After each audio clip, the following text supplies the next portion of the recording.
Je vais donc, au nom du groupe du collectif, lire le texte liminaire intitulé « Hausse des tarifs de l'électricité, arrestation des manifestants ». Conférence de presse du lundi 2 décembre 1919. Le mardi 26 novembre 2019, le directeur général de la Sénélec, lors d'une conférence de presse, a confirmé l'entrée en vigueur de la hausse du prix de l'électricité au Sénégal. Dans ses arguments, il a évoqué un manque à gagner de 12 milliards 191 millions, enregistré, dit-il, par ses services depuis le début du dernier trimestre 2019. Une hausse située entre 6 à 10% et qui arrive contre toute attente au moment où l'opinion s'attendait plutôt à une baisse des tarifs, suite aux propos de l'ancien directeur général de la Sénélec, M. Cissé, qui promettait il y a de cela quelques mois une baisse du coût de l'électricité en 2020. Nous sommes à quelques minutes, à quelques heures de 2020. Cette décision, dont les arguments justificatifs tardent à convaincre, a été aussitôt dénoncée par l'opinion publique en général, qui a rejeté et condamné cette mesure qui viendrait renforcer les difficiles conditions de vie des populations déjà fatiguées par le coût de la vie.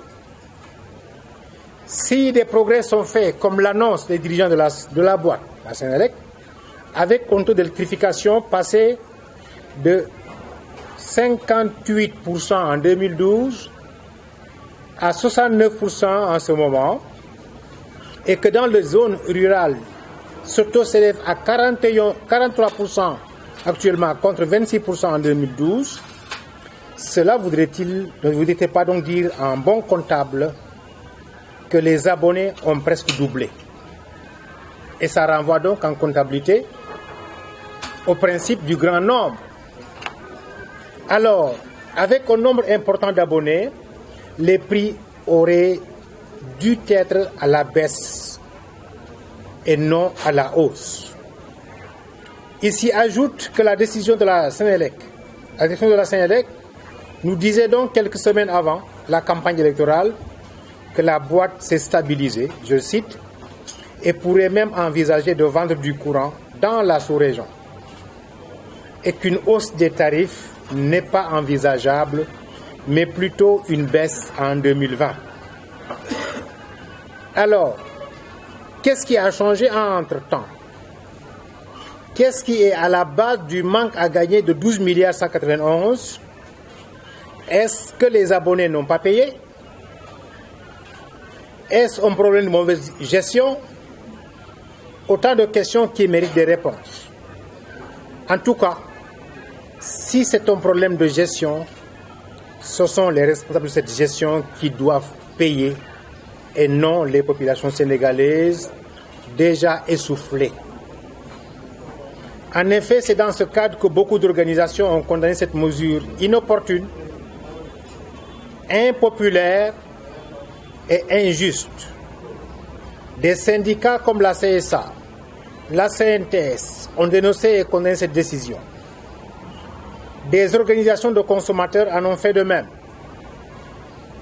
Dans la même foulée, des mouvements comme FRAPP, Gilets Rouges, SNTP, Nitoudegue, des valeurs, FDS, Forum Social, etc., ont initié une marche de contestation et informé l'autorité préfectorale qui n'a répondu que tardivement et en imposant un autre itinéraire qui n'était pas le nôtre. Face à une telle attitude, les membres de ces organisations ont voulu manifester calmement et ils ont été arrêtés devant le palais et gardés à vue depuis le vendredi dernier. Considérant le droit à la manifestation, qui est un droit reconnu dans la Constitution, nous exigeons la libération immédiate et sans condition de nos camarades. Nous invitons toutes les organisations syndicales, celles des consommateurs. Nous invitons les citoyennes et les citoyens sénégalais à faire face à ces situations et à refuser cette mesure de hausse des tarifs qui ne se justifie pas.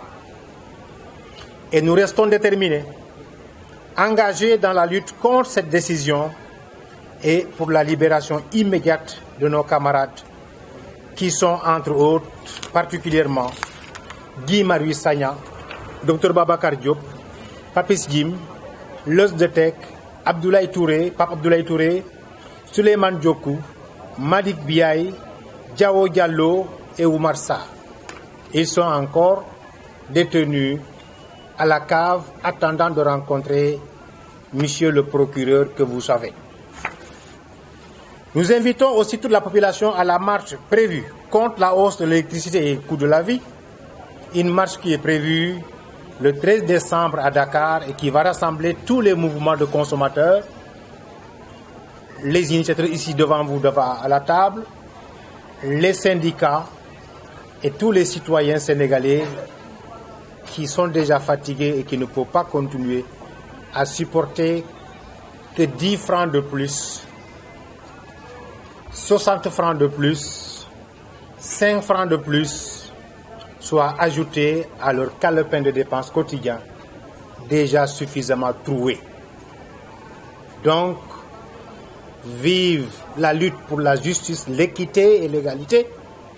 Vive aussi la détermination de ces mouvements sociaux pour la libération de nos camarades détenus, injustement faits à Dakar le 2 décembre 2019. Merci, Monsieur le Président. Merci.